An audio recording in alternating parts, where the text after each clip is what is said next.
đàn chim tung bay trên những nhịp cầu tre, mùa hè xanh xôn xao nâng bước chân ta về. Rừng làng quê tiếng ve như gọi mời say mê, ngoài bờ đê có con trâu già nằm ngủ mê. Mùa hè xanh long lanh trong mắt đàn trẻ thơ, trường làm vui cho em trong sách mới ghi tờ. Từ đồng sâu có hay những giọt mồ hôi rơi, đường màu xanh vút lên trên ruộng đồng ngát hương. Mùa hè xanh, mùa hè xanh, bao yêu thương. Ôi mùa hè xanh vẫn vương, đi muôn phương, lưu luyến tình quê hương trong tim ta. Ôi mùa hè xanh thiết tha, vang câu ca trên những chặng đường xa. Bao yêu thương, ôi mùa hè xanh vẫn vương, đi muôn phương, lưu luyến tình quê hương trong tim ta. Ôi mùa hè xanh thiết tha, vang câu ca trên những chặng đường xa.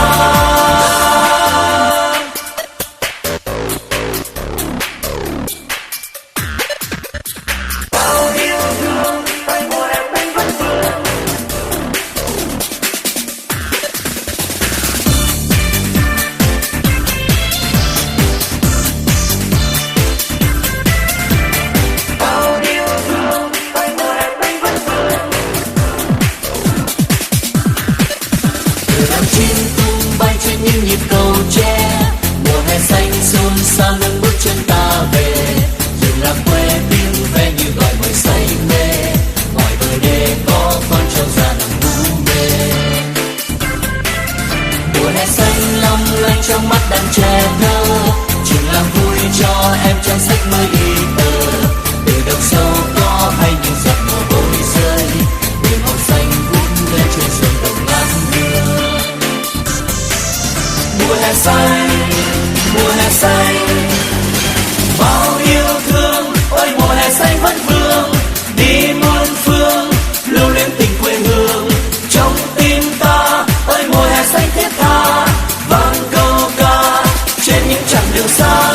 Bao yêu thương, ôi mùa hè xanh vẫn vương, đi muôn phương, lưu luyến tình quê hương trong tim ta. Ôi mùa hè xanh thiết tha, vang câu ca trên những chặng đường xa.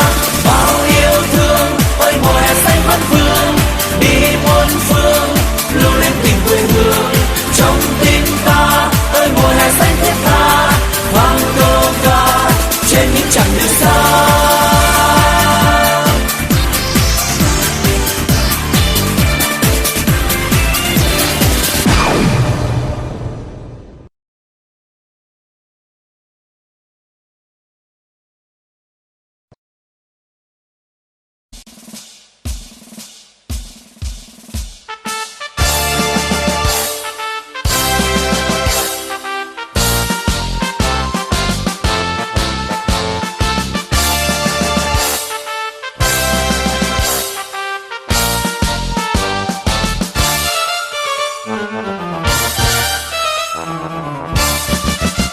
Chúng ta hát bài ca thanh niên tình nguyện, chúng ta đến vùng sâu nơi xa mọi miền.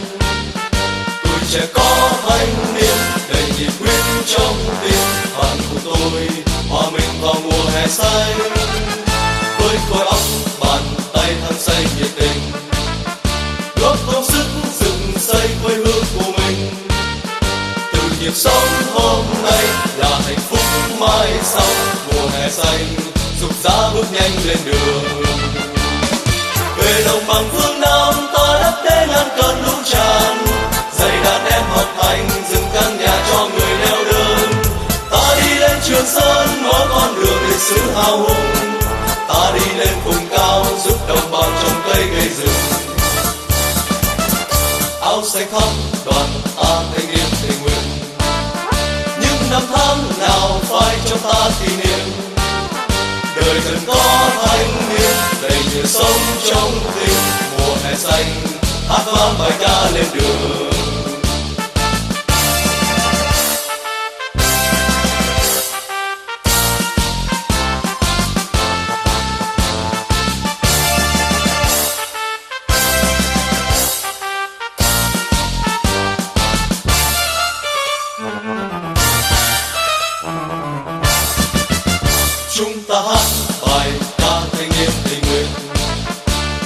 ta đến vùng sâu nơi xa mọi miền.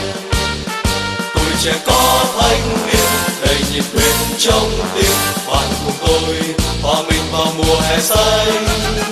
Với khối óc bàn tay hăng say nhiệt tình, góp công sức dựng xây quê hương của mình.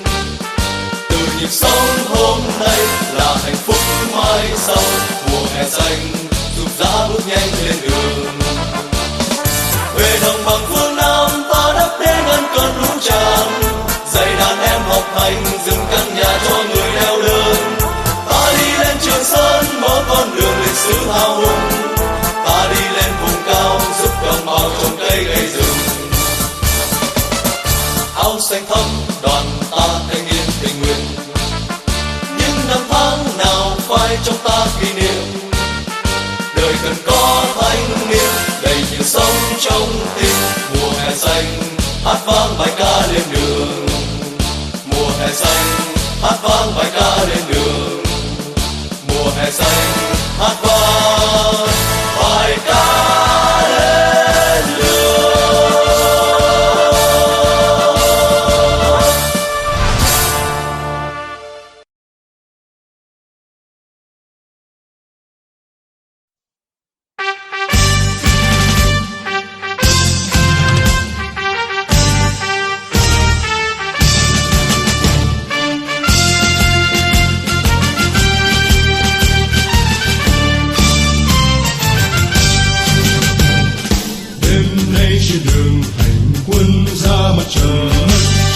Chung đoàn quân tiến bước theo con đường của Bác, nhờ ngàn hoa chiếu không ta dâng lên trời, dâng lên tới đàng cả niềm tin chiếu sáng ngời. Cờ sao biết thang lấp lánh soi sáng đường châu đi, đi ta đi giải phóng miền Nam, đi quê hương nhà vẫn còn mong quân xâm lược.